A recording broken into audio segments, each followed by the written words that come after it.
Olá,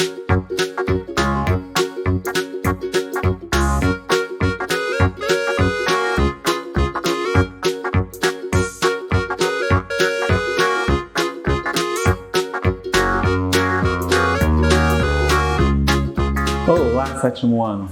Tudo bem com vocês? Estamos aqui para mais uma aula em casa. A aula de hoje é correspondente ao dia 30/7/2020, onde nós iremos trabalhar o seguinte contexto. O contexto da página 28 a 32 do livro didático de vocês, onde iremos falar sobre a música no Brasil, lá do período da colônia até o início do século XX, tá? E vamos falar um pouquinho sobre teatro elisabetano, para conhecer essa estrutura de teatro, como se decorreu esse teatro no período histórico aí da colônia até nós chegarmos agora próximo do século XX. Aqui nós temos uma imagem correspondente a essa época da música e do teatro, tá? Do período colonial, onde nós vamos ver alguns detalhes das artes dentro da música e dentro do teatro. Então vamos lá. Música no Brasil, que surgiu desde o período da colônia e se estendeu até hoje, o século XX, nós temos um ritmo chamado lundu, tá? O lundu é um ritmo musical que surgiu aqui no Brasil no período colonial. Nós temos aqui uma imagem que corresponde a esse estilo de dança chamado lundu. É uma música e dança afro-brasileira, tá? É um pouquinho daquela história aqui dos negros, dos escravos, tá? E que se assentou aqui no Brasil no período colonial, onde nós tínhamos reinados e onde muitos negros eram criados como os escravos para poder sustentar os seus reis, né? Nesse ritmo chamado lundu, nós temos alguns elementos de danças que se misturam, certo? É uma mistura de elementos da dança dos escravos com o ritmo europeu. O europeu era mais a corte, tá? E os escravos eram as pessoas negras que eram escravizadas para poder sustentar aí o palácio, tá? É um ritmo bem vibrante, alegre, humorado e tem um pouquinho de sensualidade nessa questão. O lundu, ele serviu muito de base para o surgimento do machixe, que é uma dança mais com ritmo parecido com o samba, tá? E o samba, certo? O machixe também tem um pouco de sensualidade e o samba do carnaval que nós conhecemos, tá? Esses dois estilos de dança surgiram a partir do lundu. Então nós temos aqui uma festa, né, nessa imagem. Nessa festa nós temos alguns escravos, nós temos alguns componentes da corte nessa imagem e eles estão festejando, dançando, né, se alegrando, tá? Outro estilo de música muito comum que surgiu nesse período colonial é chamado de modinha, tá? A modinha, ela tinha uma composição muito suave. Ela tinha um lado mais romântico, tá? E mais chorosa. Diferente do lundu, que era mais alegre, mais vibrante, né? Surgiu no Brasil a partir do século XVII, tá? Em 1770 foi apresentada na corte de Lisboa por um cara chamado Caldas Barbosa, que ele foi poeta, compositor, cantor e violeiro.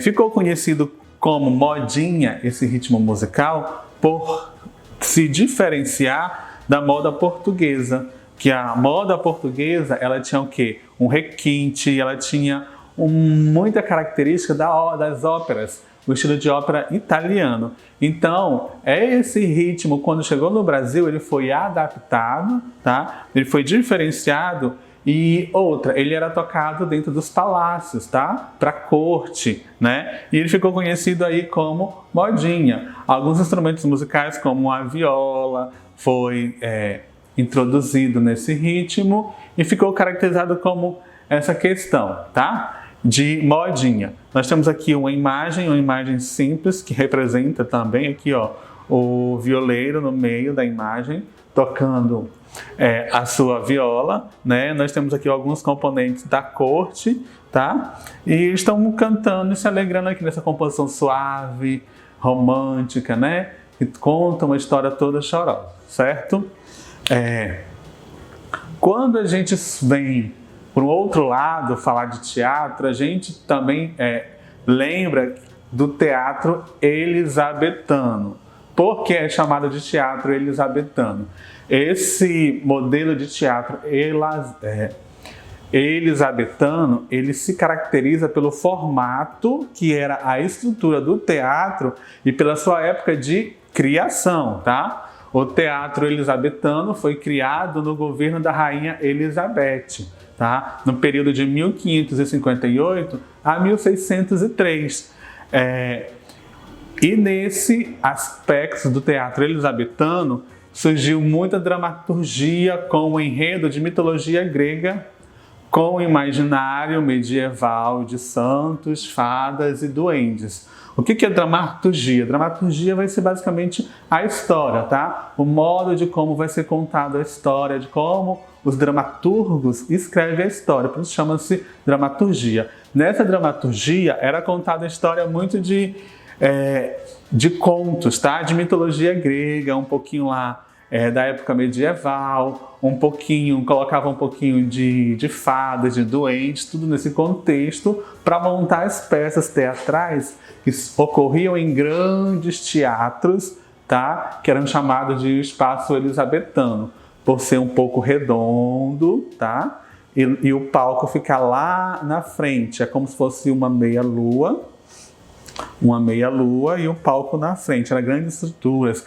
Basicamente a corte, tá, tinha direito a estar no espetáculo, no teatro. Os espaços teatrais eram mais para pessoas da corte, da alta sociedade, onde eles iam apreciar as óperas, as peças teatrais, tá? Toda essa questão da realeza. Um dramaturgo muito famoso que surgiu nessa época é o Shakespeare, William Shakespeare. Eu creio que vocês já ouviram falar em algumas obras de Shakespeare, né? Então nós temos aqui o William Shakespeare. Ele foi dramaturgo, por quê? Porque ele escreveu grandes obras teatrais nesse período, tá? Ele escrevia comédia e abordagens históricas. Dentro das dramaturgias dele, das histórias que Shakespeare escrevia, tá? Ele contava algumas comédias, algo para alegrar o povo, como também ele contava a história de algumas pessoas, é o que a gente vai ver em dois exemplos que eu trouxe para compartilhar com vocês, tá? William Shakespeare é ator de obras como Hamlet, tá? Romeu e Julieta, que também é uma peça teatral muito famosa, é um texto muito famoso que creio que muitos conhecem. A Megera Domada, A Tempestade e o Conto de Inverno. São algumas obras, algumas peças teatrais escritas por William Shakespeare. E aqui eu tenho duas peças, né, duas literaturas escritas por eles, para a gente tentar entender melhor como era o trabalho de Shakespeare. Eu tenho aqui o Hamlet, né, que é uma das suas dramaturgia muito famosa, tá, que conta a história de um rei que foi morto pelo seu filho, e Hamlet, que é o sucessor do reinado, né, o Hamlet filho, assume o poder e vai tentar descobrir como é que o pai morreu. E nesse contexto aparece o fantasma, que é o pai dele, fala que ele foi morto, envenenado pelo seu irmão, e aí acontece toda a drama, todo o contexto histórico para tentar descobrir quem foi que matou realmente o rei Hamlet, e vai vingar, e o príncipe Hamlet, que agora está no reinado, vai tentar vingar a morte do seu pai, né? Ele que usa aquela frase bem famosa, ser ou não ser, eis a questão, né? Então nós temos aqui, dentro desse contexto da peça Hamlet. Do outro lado, nós temos outra dramaturgia muito famosa de William Shakespeare, que é Romeu e Julieta. Aquela história romântica de casal que muitas pessoas conhecem, foi escrita por Shakespeare para contar a história de um casal de jovens que se apaixonaram. Um já estava prometido para outra pessoa. E nesse contexto, de descobrir que os pais não aceitavam a relação dos dois, um já estava prometido para outra pessoa, e aí um se envenena para tentar despistar toda a história, que é a Julieta. Romeu descobre que Julieta estava morta, mas ela não estava morta, só apenas adormecida. Ele vai e toma um veneno para morrer também. Porém, quando Julieta acorda, ela percebe que Romeu está morto, então ela pega o punhal de Romeu e se mata também. E aí termina aquela história dramática, romântica, né, nesse contexto amoroso. Então são duas histórias bastante conhecidas, escritas por William Shakespeare, que também ocorreu nesse período colonial, tá? Para contextualizar tudo que nós conversamos sobre a música colonial e o período do teatro elisabetano, nós iremos realizar a atividade da página 31 e 32 do seu livro didático. Abre o seu livro didático aí comigo e acompanhe as questões. Lá na página 21, vamos ler o contexto.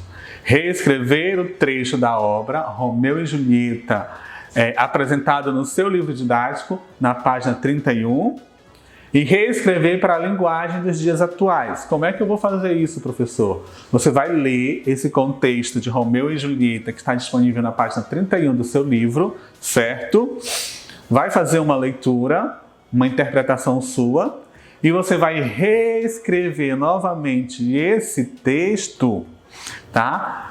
Com a nossa linguagem dos dias atuais, ou seja, utilizar recursos da nossa linguagem atual, traduzir isso para nossos dias de hoje e reescrever novamente a peça de Romeu e Julieta do seu jeito, utilizando a linguagem de hoje.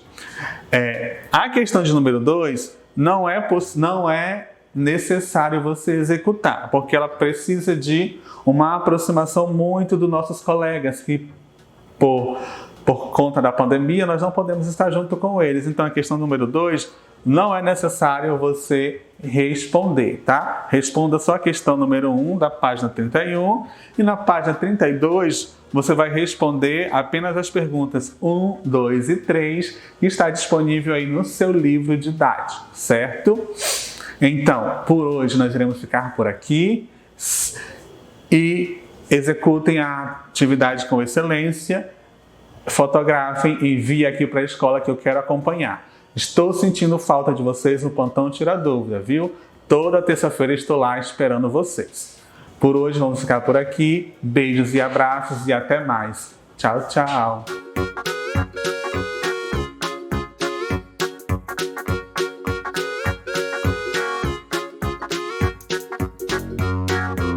Olá, alunos do 7º ano, mais uma vez aqui, a professora de Ciências, para dar continuidade e terminar essas correções aí desse bimestre, tá? Então, peço que vocês abram o livro de atividades. A gente vai trabalhar hoje na página 25, 26, 27 e 28 e vocês coloquem em cima lá dia 30/7 de 2020, tá? Vamos lá para a questão. Exercício da página 25, no caso ali da questão número 8. Em relação à reprodução das plantas, resolva a cruzadinha a seguir. Bom, A. Folhas modificadas que auxiliam no desenvolvimento do embrião. B. Estrutura reprodutora de coníferas. C. Fase mais longa do ciclo de vida das briófitas. D. Nome de uma das fases do ciclo de reprodução das plantas. E. Gametas masculinos. F. Ato de espalhar as sementes por diversos lugares. G. Contribuem para a dispersão de sementes. H. Gametas femininos e encontro dos gametas masculino e feminino. Então, eu coloquei aqui para vocês as palavras e vocês vão colocar lá de acordo lá no livro de vocês. A é cotilédone, B. estróbilo, C. gametófito, D. esporófito, E. anterozoide, F. dispersão, G. fruto, H. osferas e I. fecundação. Então coloque lá na cruzadinha como está no livro de vocês. Aqui eu coloquei para ficar mais fácil para explicar para vocês. Tá aqui pela letra, tá? Vamos para a próxima questão. Bom, 9, página 26. O gráfico a seguir indica a presença e a ausência de flores em 2 grupos de plantas. Após analisá-los, responda as perguntas que seguem. Lembre-se de que o gráfico é hipotético e de que os dados não são reais. Temos aqui um gráfico, ó, número de flores aqui, e temos aqui os anos. Desenvolvimento da planta desde o momento da germinação até a sua morte. Temos ali o gráficozinho. Vamos lá para a pergunta. A curva laranja do gráfico poderia representar quais grupos de plantas? Por quê? Então, estamos falando aqui da curva laranja, que é essa curva reta aqui, ela não vai ter número de flores e tal, né? Estamos aqui nesse limite aqui. Então, a resposta, olha só, a curva laranja, ela poderia representar as briófitas e as pteridófitas, pois esses grupos não apresentam flores em nenhum momento de sua vida. Então, essa curva laranja representa isso, tá? Essa aqui seria a resposta correta. Se não colocou, dá uma corrigida aí.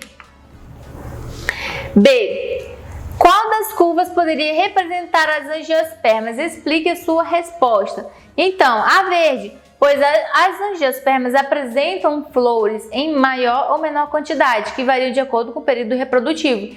Então, a gente viu lá que o gráfico, a curva verde, ela tá crescendo assim, né? Que indica ali, do ladinho, tá falando ali das flores. Quem tem flores é, no caso ali, as angiospermas. C. Qual é a quantidade máxima de flores produzidas pelas plantas representadas em verde em determinado período? 10 flores. Qual é a idade com que as plantas representadas no gráfico morrem? 5 anos, né? Então, você tem que estar olhando a resposta aqui de acordo comparando ali com o gráfico, para vocês entenderem melhor. 10. As raízes e os caules podem armazenar matéria orgânica e serem consumidos e aproveitados economicamente. Para as afirmações a seguir, assinale com um X as alternativas corretas. Converta as afirmativas falsas em verdadeiras e as escreva corrigidas. Então, A. Nabo, beterraba e mandioca são raízes utilizadas na alimentação humana. B. As raízes como a batata inglesa, batata comum e o inhame são frequentemente confundidas com caules subterrâneos. Então, não, né? A batata inglesa e o inhame são exemplos de caules, tá? Então, a correta é a no caso aqui. Próximo. C. A mandioca e a cenoura são exemplos de raízes que armazenam substâncias nutritivas, correto.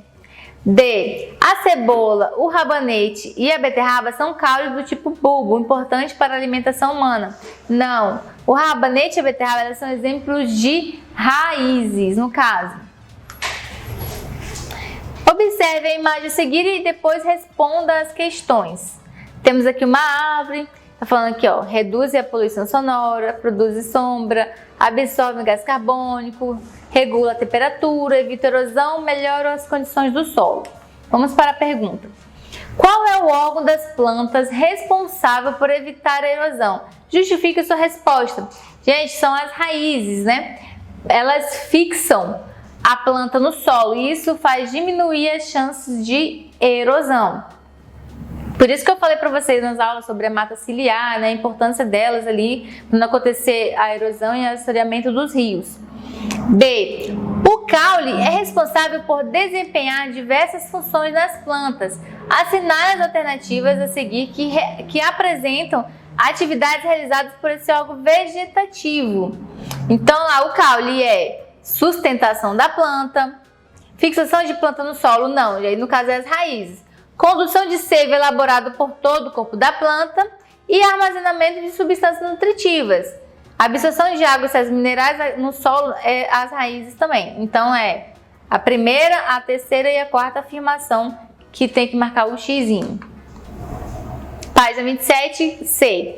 Qual é a função das folhas? Gente, as folhas ela é responsável pela transpiração, respiração e pela fotossíntese da planta, através ali da clorofila. D. Qual é o é o processo realizado pelas folhas pelo qual ocorre a liberação do oxigênio para o ar? Explique como ele ocorre. O processo, gente, é a fotossíntese. Bom, as folhas elas têm um pigmento chamado de clorofila, presente nos cloroplastos, que são organelas presentes nas células vegetais. Eles vão fazer o quê? Vão captar a energia luminosa e promove uma reação entre a água e o gás carbônico. Isso vai fazer com que haja produção de glicose e oxigênio. Então isso aqui é uma explicação simples, resumida ali da fotossíntese, de como que ocorre.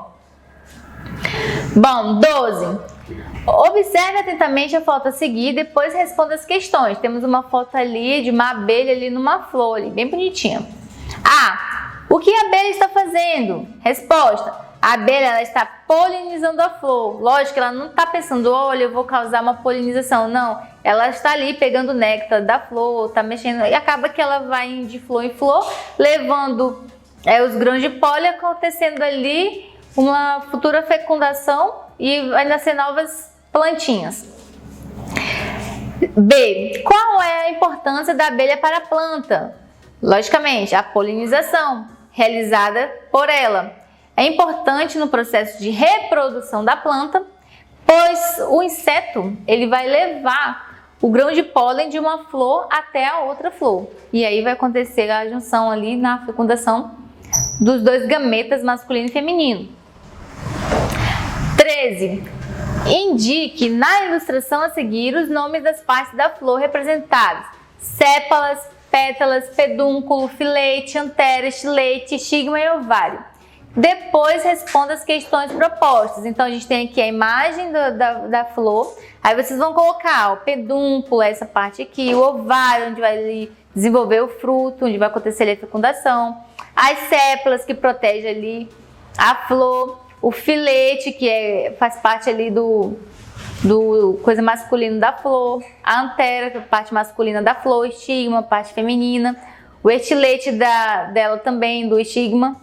E as pétalas ali da flor. Então, só colocar esses nomezinhos. E agora a gente vai para as questões propostas. Vamos lá. Página 28, a letra A. Indique quais são as estruturas de reprodução feminina e masculina da flor. As estruturas femininas são estilete, estigma e ovário. Do masculino, é antera e filete. B. Qual é a função das sépalas e das pétalas? Bom, as sépalas e pétalas elas protegem as estruturas de reprodução da flor e desempenham a função de atrair os agentes polinizadores. Por as flores serem coloridas e atraentes, os insetos vão se aproximar e aí vai levar os grãos de pólen a acontecer a fecundação ali das flores, além de proteger ali os órgãos reprodutivos da flor. Gente, por hoje é só as correções. Na semana que vem a gente já vai começar novos conteúdos. E qualquer dúvida dessa atividade que vocês possam não ter entendido, entre nos plantões, estou lá para atender vocês, tá? Então até mais, um abraço. Tchau!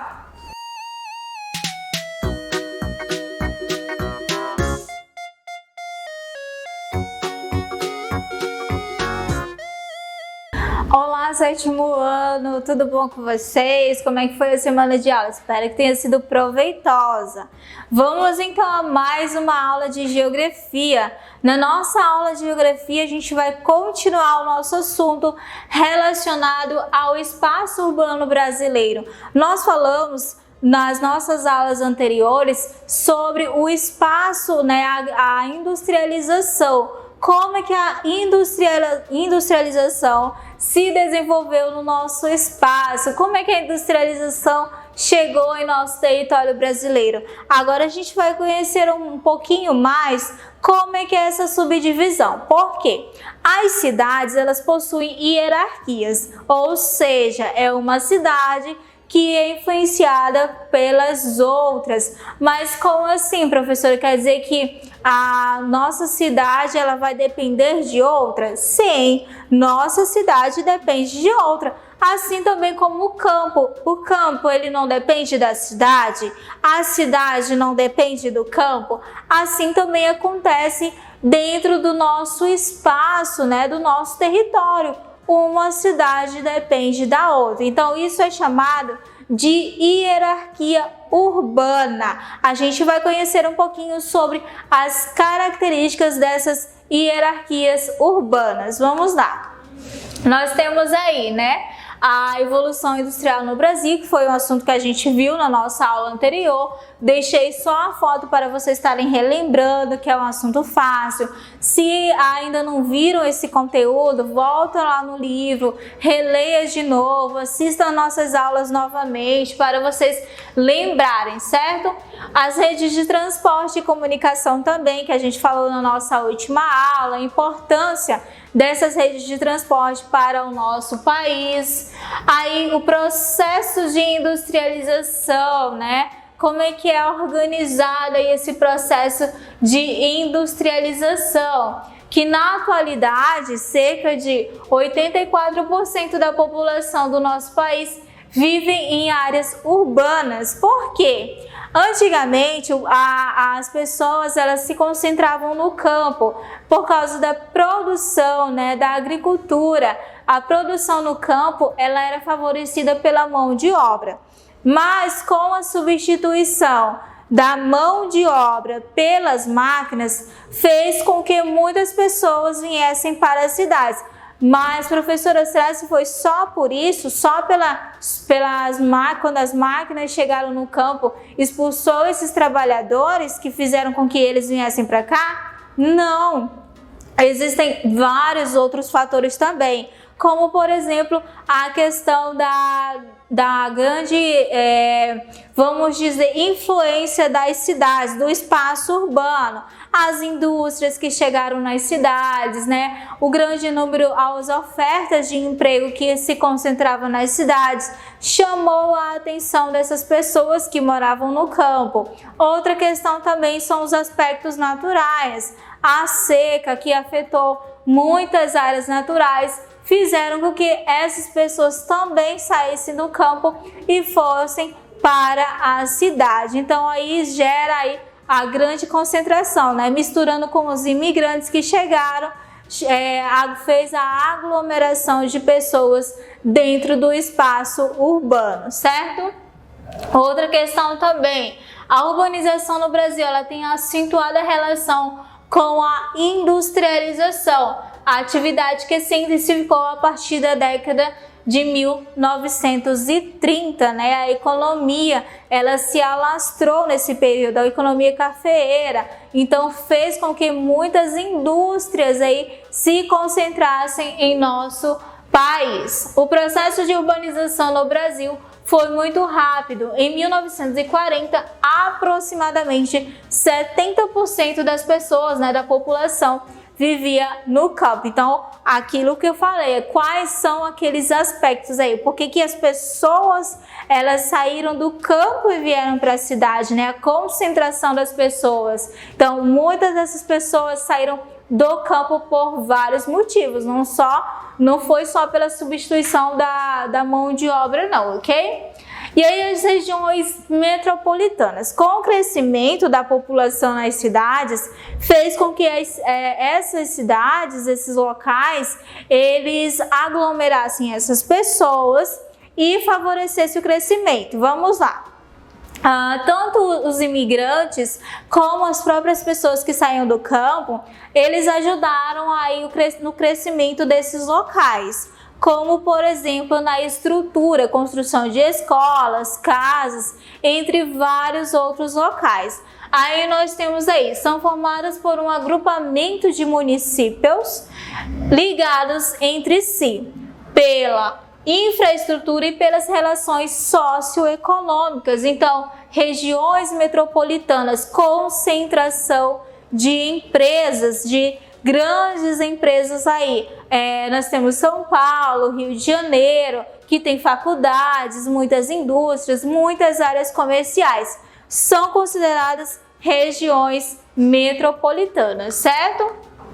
hierarquia urbana. Lembra que eu falei para vocês sobre a dependência das pessoas, né? E também a questão das próprias cidades, ou seja, uma cidade depende da outra, assim como o campo também. Então isso é característico da hierarquia urbana. A hierarquia urbana. Geralmente as cidades com menos serviços a oferecer à população, comércio, escolas e hospitais também, elas dependem de outras que ofertam esses serviços. Então isso daí se caracteriza como hierarquia urbana. Até mesmo a própria construção.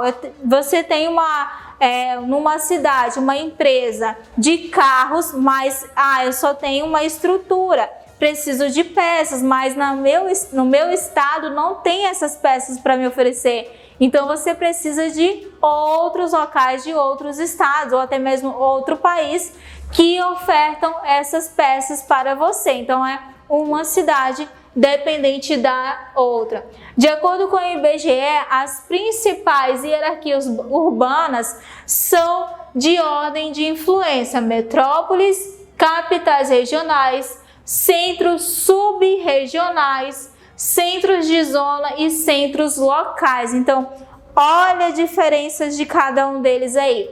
No livro de vocês, ele vai exemplificar cada um deles. Professora, eu não vi. Então, faz a pesquisa aí. Pesquisa para vocês. Identificar como que se caracteriza aí as metrópoles, capitais regionais, centros subregionais, centros de zona e centros locais. No próprio caderno de vocês, vocês podem escrever isso daí. Como é que se caracteriza cada uma desses locais aqui, ok? E aí, um outro exemplo aí que eu coloquei para vocês, tá? São essas regiões metropolitanas, elas englobam 12 centros principais. Esses centros, eles estão divididos aí em 3 subníveis. Aí nós temos aí a grande metrópole nacional, as metrópoles nacionais, as metrópoles e os centros subregionais. Então, metrópoles, centros subregionais e centros locais também, tá? Então essa característica aí está englobando cada cidade. A cidade maior, a menor, e aqui também vai subdividindo as outras. Então é como se fosse aí uma hierarquia mesmo. Olha só o exemplo que nós temos aqui. Eu coloquei 2 exemplos aqui. O esquema clássico atual e o esquema clássico tradicional. O tradicional, ele é bem mais fácil de você entender, né? Metrópole nacional, regional, centro regional, cidade local e vila. Então ele está bem mais especificado para vocês. Então não esqueçam aí de fazer a pesquisa e compreender um pouquinho mais sobre esses assuntos aí.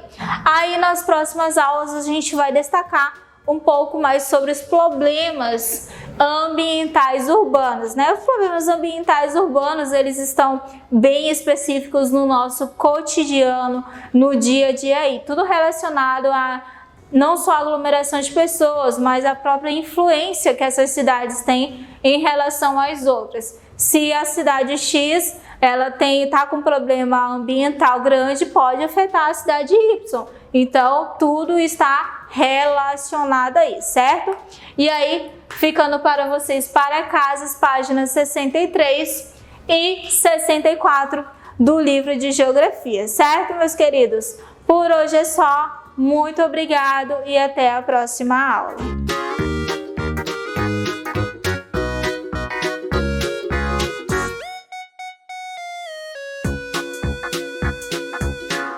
Olá, turma do 7º ano, como é que vocês estão?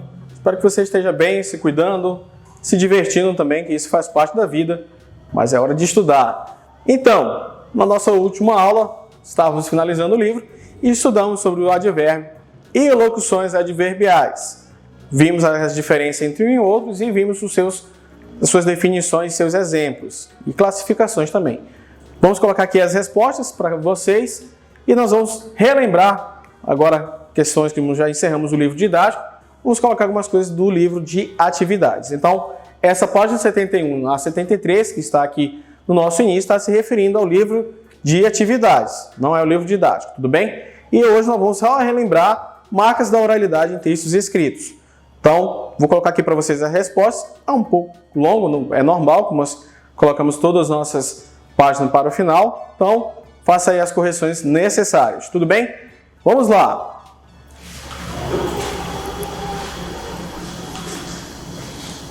Aí começa as nossas correções.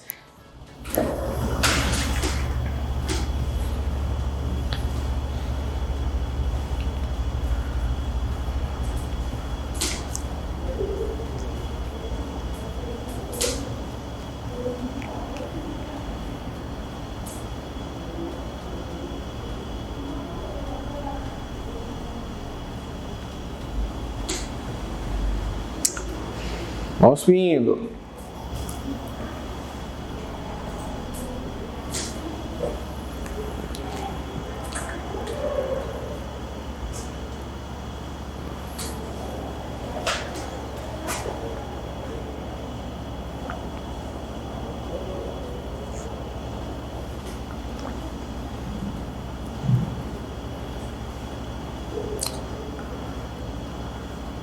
Vamos continuando. Observem aí que nessa número 3 está dizendo, é uma sugestão. Não significa que você tem que colocar igual. Se você colocou de uma forma parecida, pode permanecer. Tudo bem? Desde que não mude nessas questões que ele está pedindo das classificações dos advérbios e das locuções adverbiais.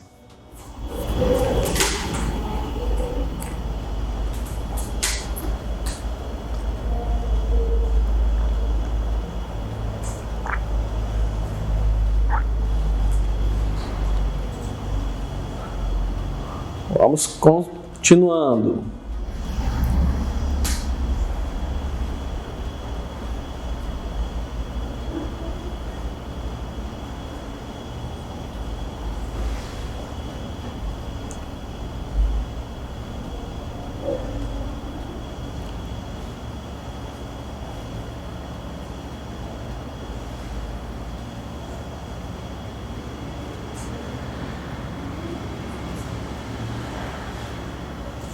Vamos continuando.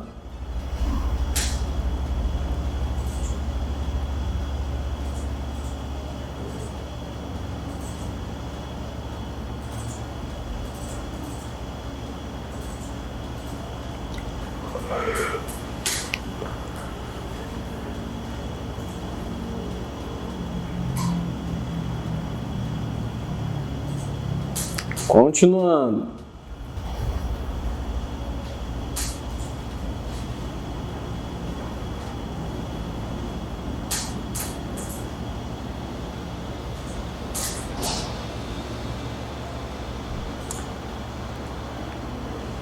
Prosseguindo.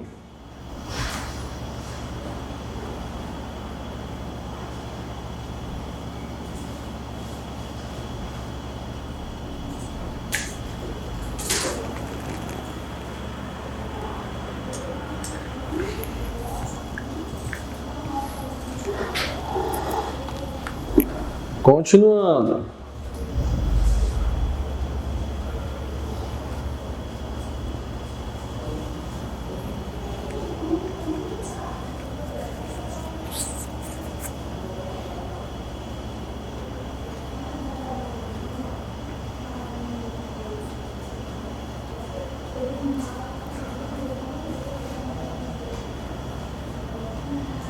Vamos para a próxima.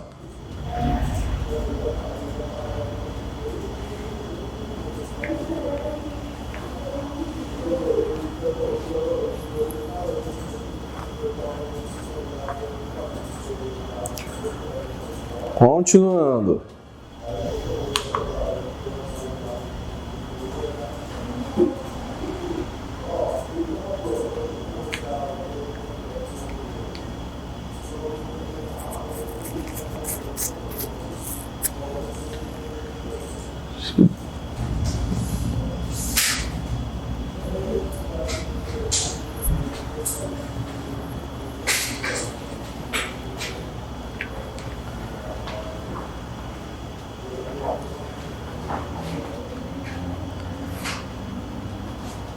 Vamos para a próxima.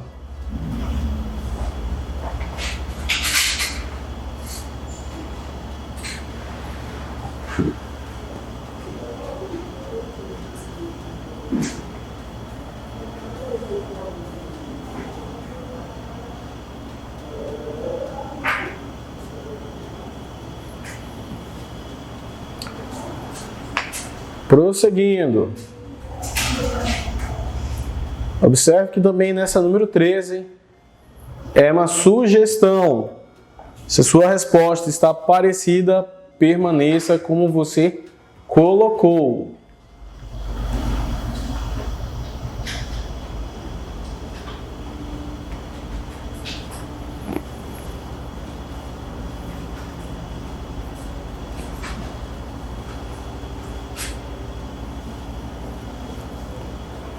Vamos continuando.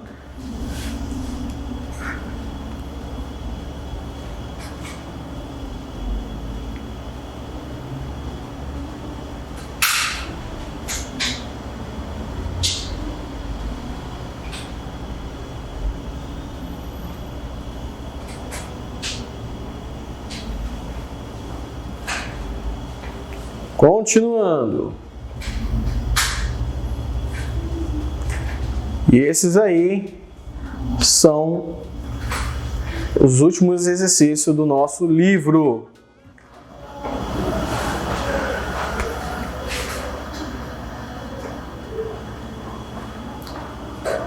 Vamos para o nosso assunto de hoje. Vamos relembrar. Marcas da oralidade em textos escritos. As marcas da oralidade é a transcrição do falar cotidiano das pessoas na escrita. Nesse caso, o autor escreve uma crônica, por exemplo, vai transcrever um diálogo de uma forma não culta, mas sim de uma maneira como as pessoas falam. As gírias fazem parte da oralidade, ou seja, ao ler um texto, você deparará com um tipo de linguagem coloquial, aquele que é usado no dia a dia das pessoas em determinado grupo social. São aspectos da língua falada presentes no texto escrito. Então, ou seja, você observa que aqui, relembrando a questão das marcas da oralidade, são a linguagem normal que a pessoa utiliza. Eu costumo dizer que cada pessoa ela tem a sua gramática internalizada, e isso ninguém pode modificar. Até nessa aula mesmo eu dei o exemplo de pessoas que, por exemplo, quando eu morava no interior do estado, elas utilizavam a palavra se. Se, normal, se e o e. Você vai fazer isso? Você vai ali? Então, isso se relacionando ao você. Então, tinha como modificar? Não tinha, porque isso já era cultural, já era regional, então faz parte da gramática internalizada. E no caso do autor, ele vai colocar da forma como ele está ouvindo. Ele não vai transcrever da gramática correta, toda regimentada por regras e regras. Ele vai colocar da forma que ele está ouvindo. E isso são as marcas da oralidade que é transcrita para os textos. Certo? Como eu disse no início da aula, as atividades até então vão ser voltadas para o livro de atividades, não é mais o livro didático. Se você quiser ou tiver alguma dúvida, você pode usar o livro didático para você relembrar definições e exemplos. Tudo bem? Então, é isso. Nós vamos encerrar por aqui. Vou deixar a mensagem aqui para vocês, que vem de Arthur Lewis, economista britânico, diz: a educação nunca foi uma despesa, sempre foi um investimento com retorno garantido. Invista na sua educação. Tudo bem? E aproveite também quem está investindo na sua vida. Então, um abraço virtual para você e até a próxima.